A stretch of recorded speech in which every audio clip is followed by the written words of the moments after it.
Mesdames, Messieurs, amis téléspectateurs, vous êtes sur KLP TV et c'est le moment de suivre la synthèse des journaux de ce vendredi 21 octobre 2022. Et nous commençons tout de suite avec la Croix du Bénin qui souhaite que les élections législatives de 8 janvier 2023 se déroulent dans la paix et la quiétude, rapporte l'hebdomadaire catholique.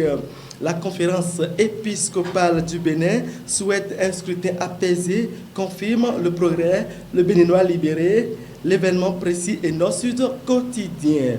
Voici l'appel de l'Église catholique pour les élections inclusives, titre La Nouvelle Tribune. La Nation, les évêques ont également pensé aux sinistrés au cours de leur session. La montée des eaux a occasionné des dégâts importants dans plusieurs localités selon les évêques, qui rappellent que l'alerte est toujours au rouge au niveau des bassins du Niger et de l'Ouémé, et c'est pour ça qu'ils invitent le gouvernement et les ONG à multiplier les efforts en faveur des sinistrés. À l'issue de leur session plénière, les hommes de l'Église ont également appelé les populations et les forces de sécurité à collaborer franchement, nous rapporte Fraternité. Un appel qui tombe au bon moment puisque le quotidien rend compte de la galère des journalistes dans un contexte de terrorisme. Reportage dans les zones sous contrôle terroriste, l'insécurité, la peur et les menaces sont les lots quotidiens des professionnels des médias, regrette ce journal. Coopération avec la fraternité est le meilleur. Le Bénin et les États-Unis travaillent au renforcement des capacités des forces armées béninoises. Il y a peu, la secrétaire adjointe chargée des conflits et des opérations de stabilisation des États-Unis était au Bénin, indique le meilleur.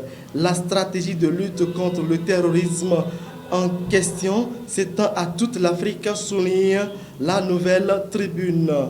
Le ministre d'État Abdoulaye Biotchane a déjà exposé les stratégies du gouvernement en matière de sécurité à une délégation américaine, rassure l'événement précis.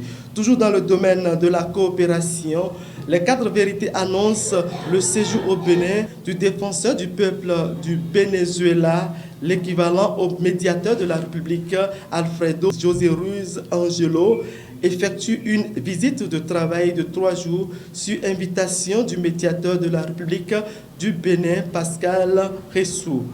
On se termine avec 2 quotidiens qui annoncent le lancement du 3e opérateur GSM du Bénin. L'ASBIN propose déjà une communication de qualité et moins chère selon le Canada du Nord. L'ASBIN va discipliner ses aînés et concurrents dès ce vendredi, confirme Béninois libéré. Fin de cette synthèse des journaux sur KLP TV. Merci de rester fidèle à nos programmes.